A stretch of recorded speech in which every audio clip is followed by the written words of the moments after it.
Hello दोस्तों, कैसे हैं आप सब। स्वागत है आपका अपने YouTube channel Harsha the tutor dude पर। तो दोस्तों, आज हम इस वीडियो में पढ़ेंगे हिंदी कक्षा छठवीं का पाठ 1, जिसका नाम है अभियान गीत। तो दोस्तों, हम पढ़ रहे हैं अभियान गीत, जिसके कवि हैं डॉक्टर हरिवंश राय बच्चन जी।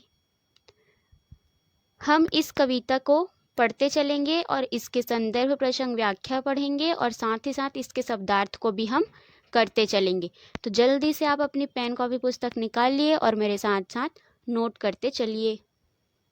तो कविता है, भारत माता के बेटे हम चलते सीना तान के, धर्म अलग हो जाति अलग हो वर्ग अलग हो भाषाएं, पर्वत सागर तट वन मरुस्थल मैदानों से हम आए, फौजी वर्दी में हम सबसे पहले हिंदुस्तान के, भारत माता के बेटे हम चलते सीना तान के।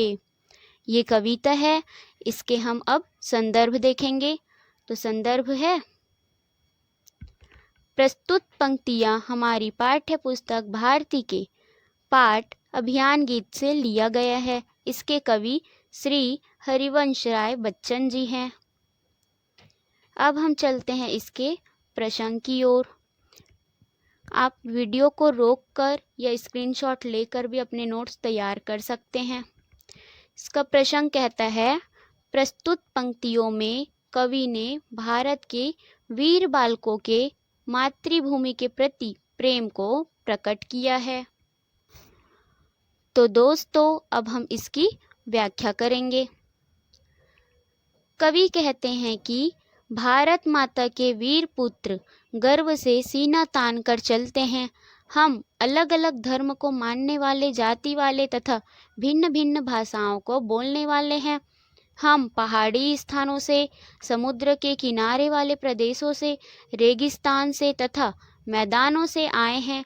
सैनिक की पोशाक धारण किए हुए हम सबसे पहले भारत माता के वीर सपूत हिंदुस्तानी हैं। तो दोस्तों, इस कविता में जो शब्दार्थ हमको मिला है, हम उसको एक बार देख लेते हैं। जैसे पर्वत, पर्वत का मतलब होता है पहाड़। वन का शब्दार्थ होगा जंगल। मरुस्थल यानी रेगिस्तान। फौजी वर्दी यानी सैनिक की वेशभूषा। अब हम चलते हैं दूसरी कविता की ओर। हिंदुस्तान की जिसकी मिट्टी में हम खेले खाए हैं, जिसकी रचकन को हम ममता समता से अपनाए हैं, कर्ज चुकाने हैं हमको उन रचकन के एहसान के, भारत माता के बेटे हम चलते सीना तान के। तो दोस्तों, इसका संदर्भ भी पूर्ववत होगा, यानी जो हम पहले वाले कविता में संदर्भ लिखे हैं वो सेम संदर्भ इसमें भी आएगा। तो हम इसका प्रसंग देखते हैं। प्रस्तुत पद्यांश में बालकों ने देश के प्रति अपना सम्मान और कर्तव्य दर्शाते हुए कहा है कि हम भारत माता के ऋण से उऋण नहीं हो सकते हैं। अब हम चलते हैं इसकी व्याख्या की ओर। भारत माँ के वीर पुत्र कहते हैं कि हमने हिंदुस्तान की धरती पर जन्म लिया है, इसकी मिट्टी में खेलकर बड़े हुए हैं। अपने देश के प्रत्येक कण से हमें प्यार है। माँ हम सभी से समानता का व्यवहार करती है। हमें भारत माँ, जिसकी धूल से हमारा जन्म से संबंध है, जिसने हमें अपनी ममता की छाह देकर बड़ा किया है, हमें उसके एहसान का कर्ज चुकाना है। हम भारत जननी के पुत्र हैं। हम गर्व से सीना तान कर कदम से कदम मिलाकर चलते हैं। अब हम चलते हैं इसकी शब्दार्थ की ओर। ममता यानी प्यार, रजकण यानी धूल के कण, समता यानी समानता। अब हम तीसरी कविता की ओर चलते हैं। जिसकी पूजा में सदियों से श्रम के फूल चढ़ाए हैं, जिसकी रक्षा में पुरखों ने अगणित शीश कटाए हैं, हम रखवाले पौरुष वाले गौरव मान के, भारत माता के बेटे हम चलते सीना तान के। तो इसका संदर्भ भी पूर्ववत होगा।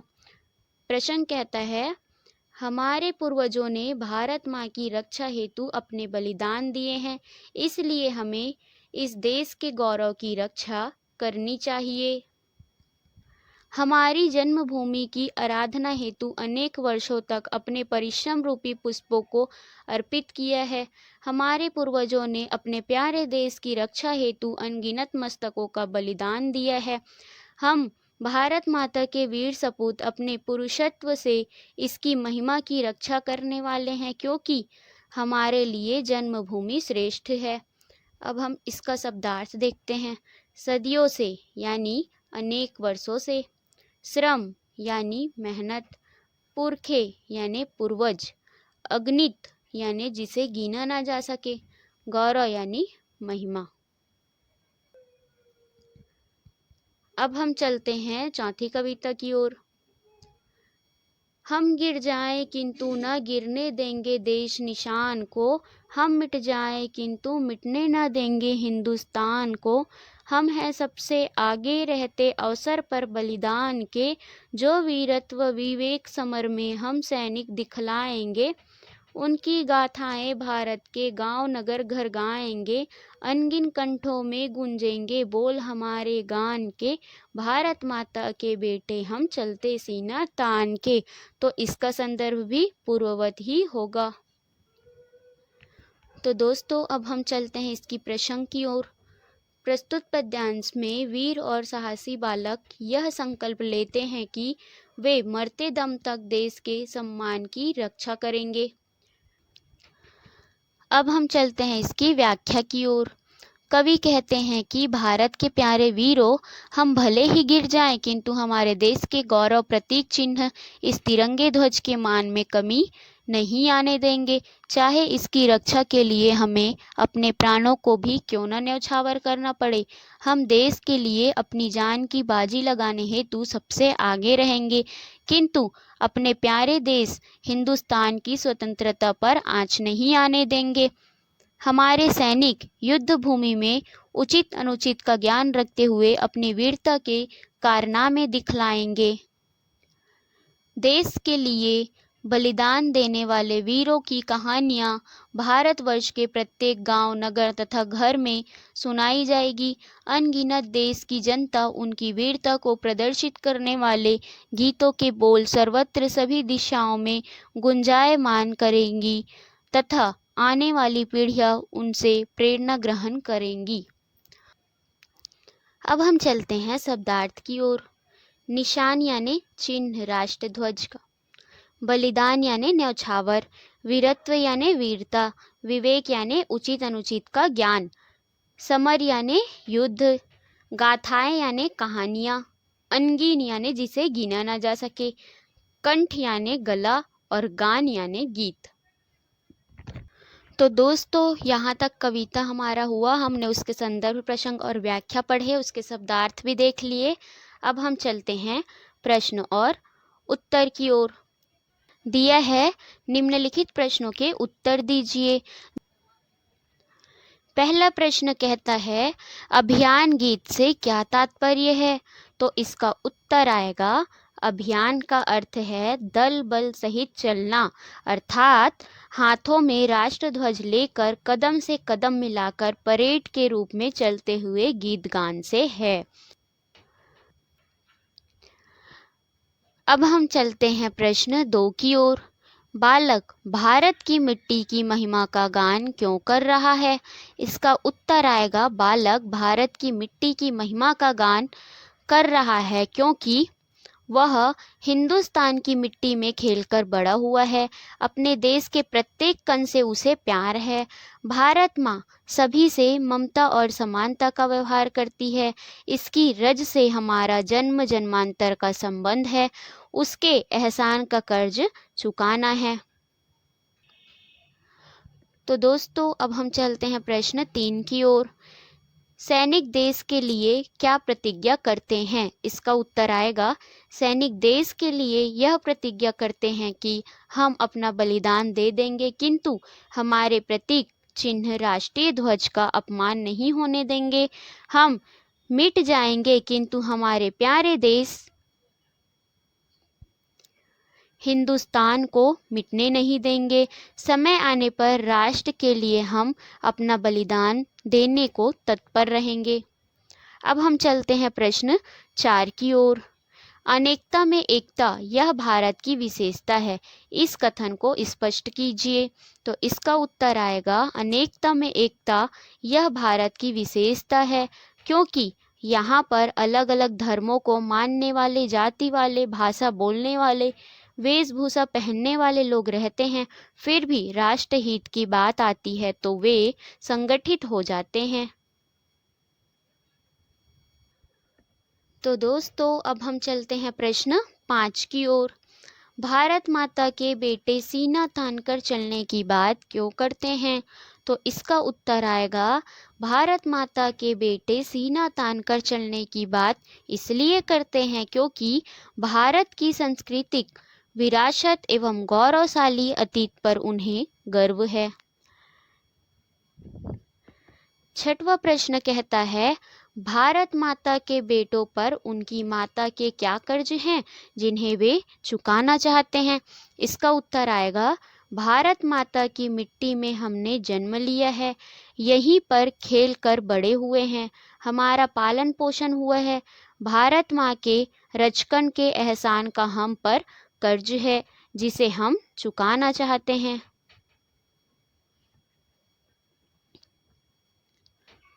प्रश्न 7 कहता है मातृभूमि की रक्षा के लिए सैनिक क्या क्या करते हैं?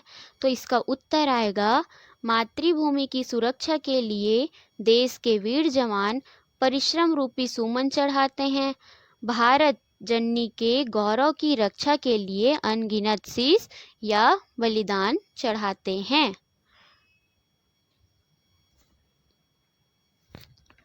आठवां प्रश्न कहता है सैनिक खुद मिटकर देश के किन निशानों को बचाना चाहता है? तो इसका उत्तर आएगा सैनिक खुद मिटकर देश के निशान अर्थात राष्ट्रीय आन बान और शान के प्रतीकों को, जैसे कमल, सिंह, तिरंगा ध्वज, राष्ट्रगीत, राष्ट्रगान, राष्ट्रीय चिन्ह आदि को बचाना चाहता है। 9वां प्रश्न कहता है कवि सैनिकों की वीर गाथा को गांव, नगर, घर तक क्यों पहुंचाना चाहता है? तो इसका उत्तर आएगा कवि सैनिकों की वीर गाथा को गांव, नगर, घर तक इसलिए पहुंचाना चाहता है क्योंकि आने वाली पीढ़ी भी उनके बलिदान को न भूले और ये पीढ़ियां भी अपनी भारत माता पर गर्व करे, उनकी रक्षा के लिए प्राण देने को तैयार रहें। तो दोस्तों अब हम चलते हैं प्रश्न 10 की ओर। बालक भारत की मिट्टी की महिमा का गान किस तरह कर रहा है? अपनी भाषा में लिखिए। तो इसका उत्तर आएगा भारत की मिट्टी की महिमा का गान करते हुए बालक कहता है कि हम इसी मिट्टी में पले बढ़े, खेले कूदे हैं, इस मिट्टी से हमें प्यार है और हम इसी से समानता की सीख सीखे हैं। तो दोस्तों यहाँ तक हुआ हमारा प्रश्न 10 कंप्लीट। प्रश्न 11 कहता है निम्नलिखित पद्यांशों के भावार्थ प्रसंग संदर्भ सहित लिखिए। तो हमने अभी जो कविता में संदर्भ प्रसंग व्याख्या लिखे थे उसी चीज़ को यहाँ पे लिखना है। ये हमने अभी किया है। कर्ज चुकाने हैं हमको उन रचकन के एहसान के, भारत माता के बेटे हम चलते सीना तान के। तो आप वीडियो में पीछे जा कर के इसका संदर्भ प्रसंग व्याख्या फिर से लिख सकते हैं। तो दोस्तों पहला प्रश्न कहता है कविता में आए निम्नलिखित शब्दों के अर्थ लिखकर वाक्यों में प्रयोग करना है। तो ये हमें यहाँ पर कुछ शब्द दिए गए हैं, इनका हमें अर्थ लिखना है और इनके वाक्यों में भी प्रयोग करना है।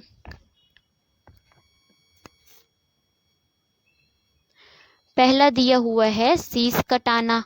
इसका अर्थ होता है प्राणों का बलिदान देना। इसका वाक्य में प्रयोग होगा देश की रक्षा के लिए हमारे पूर्वजों ने अपने शीश कटाए हैं। दूसरा है सीना तान कर चलना या गर्व से चलना। इसका वाक्य में प्रयोग होगा हम सब भारत माता के बेटे सीना तान कर चलते हैं। तीसरा है कर्ज चुकाना। इसका अर्थ होगा एहसान मानना या ऋण चुकाना। इसका वाक्य में प्रयोग होगा बच्चों को माता पिता का कर्ज चुकाना चाहिए या हमें भारत माता का कर्ज चुकाना चाहिए। तो दोस्तों आप अपनी इच्छा अनुसार यहाँ पे दूसरा वाक्य भी लिख सकते हैं। तो दोस्तों अगला है बलिदान देना। इसका अर्थ होगा प्राण न्यौछावर करना। इसका वाक्य में प्रयोग होगा भगत सिंह ने मातृभूमि की रक्षा के लिए अपना बलिदान दे दिया।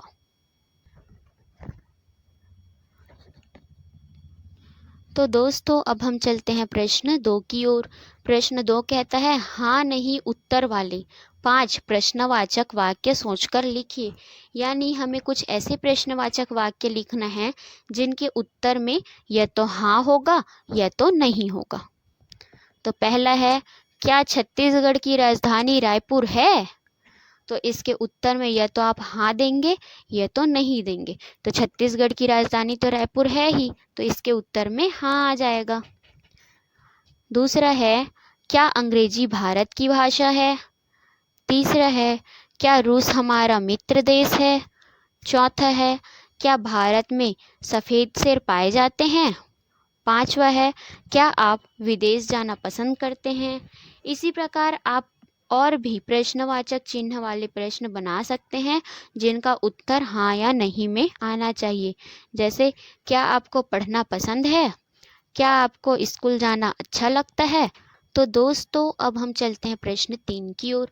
प्रश्न 3 कहता है निम्नलिखित शब्दों के 2-2 पर्यायवाची शब्द लिखिए। यहाँ पे हमें शब्द दिया गया है, इनके हमें पर्यायवाची शब्द लिखना है। जैसे पर्वत, तो पर्वत का पर्यायवाची शब्द होगा पहाड़, अचल, सैल, भूधर। सागर का पर्यायवाची शब्द होगा समुद्र, रत्नाकर, जलनिधि, वारिधि। वन का पर्यायवाची शब्द होगा जंगल, कानन, विपिन। फूल का पर्यायवाची शब्द होगा पुष्प, सुमन, कुसुम या प्रसून। अब हम चलते हैं प्रश्न 4 की ओर। प्रश्न 4 कहता है निम्नलिखित उदाहरणों को पढ़कर योजक चिन्हों वाले ऐसे ही 5 शब्द छांटकर लिखिए। तो ये जो बीच में चिन्ह दिया हुआ है माता और पिता के बीच में जो चिन्ह है उसे योजक चिन्ह कहते हैं। ऐसे ही हमको ऐसे 5 शब्द लिखने हैं जिसमें योजक चिन्ह उपयोग हुआ हो। तो पहला है सागर तट, खेले खाएं, ममता समता, गौरव मान, देश निशान, वीरत्व विवेक। इसके अलावा आप और भी ऐसे चिन्ह वाले शब्द लिख सकते हैं। तो दोस्तों अब हम चलते हैं प्रश्न 5 की ओर। निम्न शब्दों के बहुवचन लिखिए। ये हमें शब्द दिया गया है, हमें उसके बहुवचन शब्द लिखने हैं। ये शब्द है और ये उसके बहुवचन शब्द हैं। गाथा, गाथा का बहुवचन शब्द होगा गाथाएं। माता का माताएं, माला का मालाएं, विपदा का विपदाएं, कथा का कथाएं, लता का लताएं, सेना का सेनाएं, कामना का कामनाएं। प्रश्न 6 कहता है निम्नलिखित पंक्ति बहुवचन के द्योतक है, इसे एक वचन में लिखिए। कर्ज चुकाने हैं हमको उस रचकन के एहसान के, ये बहुवचन में लिखा हुआ है, इसे हमें एक वचन में लिखना है। तो इसका उत्तर आएगा कर्ज चुकाना है मुझको उस रचकन के एहसान का। तो दोस्तों इसके साथ साथ हमारा ये पार्ट हुआ कंप्लीट। ऐसे ही आने वाले नए वीडियो देखने के लिए हमारे चैनल को लाइक कीजिए, सब्सक्राइब कीजिए। Thank you.